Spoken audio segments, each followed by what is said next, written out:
Ancestral tradición ha sido la de consumir carne de gallina o pollo cuando el estómago está recargado.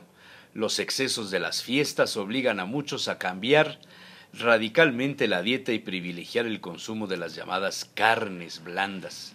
Los caldos, producto del cocimiento de alguna parte del plumífero y una mezcla de verduras, todo ello, dicen, ayuda a mejorar la digestión, desinflama el vientre y hasta reconforta y calienta el ánimo. Quizás sea la casualidad o la carga genética la razón de consumir aves en tales circunstancias. El aventurero había experimentado en su vida el consumo de gallinas cebadas exquisitas, gallos capones y por supuesto en una de las mejores recetas conseguidas por el ingenio humano, coq au vin, el gallo al vino, sin duda uno de los platos más representativos de la cocina francesa. Dos razones le ubican en un sitio privilegiado. El gallo es el emblema de Francia y el vino de Borgoña, una de las aportaciones enológicas más importantes al mundo. Nada como meter a cocer el gallo francés en Chambertin. El vino de Napoleón siempre le acompañaba, incluso en las jornadas bélicas. Una receta, el coq au vin, cuyos orígenes se remontan a la conquista de las Galias 4 décadas antes de Cristo, motivo para homenajear a Julio César, con este platillo asentado siglos después en la cocina francesa. O sea, reflexionaba el aventurero Salacaín, el gallo y sus derivados habían sido alimento desde hacía muchos años, 10.000 según la historia. En la selva asiática hizo su aparición y los griegos lo occidentalizaron en el siglo V a.C. Salacaín había escuchado una leyenda. Temístocles, un almirante ateniense héroe de la batalla de Salamina, observó una pelea de gallos y frente a sus mandos expresó: observad cómo estos dos pollos no luchan por sus dioses domésticos, ni por los monumentos de sus antepasados, ni la gloria, la libertad o la seguridad de sus hijos, sino que lo hacen únicamente por no ceder el uno ante el otro. Hecateo de Mileto, padre de la geografía 4 siglos antes de la era cristiana, en uno de sus escritos menciona las gallinas de Adria, pequeñas pero muy ponedoras. Eran criadas en abundancia y fueron plasmadas en las escenas de los banquetes pintados en las paredes de las tumbas griegas. La domesticación del gallo, hasta convertirlo de granja, ha sido una evolución. Los arqueólogos han localizado huesos de sus antepasados en China, con una edad de unos 5.400 años. Se le llamó Gallus gallus.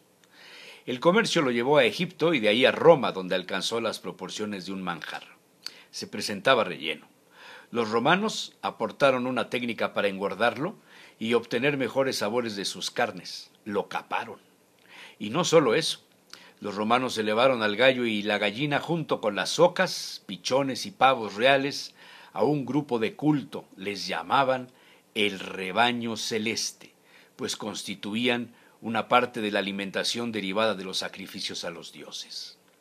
Se hacían en Roma sacrificios públicos de animales, el cerdo, ovinos y bovinos, pero los sacrificios caseros eran con animales jóvenes como lechones y pollos. Sus carnes eran la base de los banquetes de la casa. Esa tradición de comer pollo o gallina cuando hay enfermedad o para celebrar una importante visita o acontecimiento familiar, como aún sucede en los pueblos, matar una gallinita cuando viene el compadre, nació de las costumbres de los romanos. Horacio, en sus sátiras, relata cómo la llegada de un huésped era motivo para dejar la alimentación frugal y en honor del visitante se sacrificaba un pollo, gallina o cabrito de la granja familiar. La costumbre de comer estas aves se prolongó al mundo musulmán y a Occidente en la Edad Media. Se preferían las aves criadas en las ciudades. Era más cómodo y accesible su compra o crianza y se privilegiaba a las gallinas, los gallos y los pollos cebados por su bajo precio, su cocción fácil y existían hasta 84 recetas para preparar sus carnes, según se menciona en el recetario oriental de la época. En la Cuaresma cristiana también era permitido el consumo de gallinas, pollos, capones y ocas. Pero también en el mundo judío se consumieron los pollos en momentos de relevancia religiosa. El Yom Kippur, el gran ayuno del pueblo de Dios, obligaba a una cena anterior consumida al atardecer. Se empleaban alimentos muy digestivos, preferentemente aves, gallinas y pollos sin condimentos como el azafrán o la pimienta. Y la cena para romper el ayuno, suculenta, daba un espacio a la reaparición de las aves, uvas, higos, almendras y huevos. En las costumbres aragonesas recogidas de la casa de Luis de Santángel, se mencionaba el consumo de las gallinas asadas, cubiertas de aceite y especias, o guisadas en salsas y adobos en una cazuela para celebrar el sabbat. Santángel luego se convertiría al catolicismo. ¿Cómo llegó el gallo a América?, se preguntaba el aventurero. Alguna vez leyó sobre el tema. Al momento del descubrimiento y conquista, los españoles encontraron el guajolote y el pato. Algunas investigaciones adjudican a los polinesios y chinos la introducción de las aves al nuevo continente 100 años antes de la llegada de Cristóbal Colón. Un asunto aún no muy claro, pero los pollos, gallinas y gallos se adaptaron perfectamente a la dieta de la Nueva España. La tradición oral mantuvo su consumo y luego se plasmó en los recetarios de principios del siglo XIX, donde se denominaba pollo por igual a la gallina y se recomendaba comerlos jóvenes, pues la edad vuelve a su carne seca y difícil de digerir.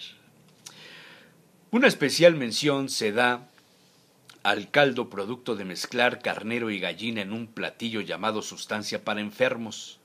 Consistía, según recordaba Salacaín, en mezclar trozos de pescuezo, cabeza y manitas de carnero con una gallina y garbanzos. Se ponía en cocimiento con sal.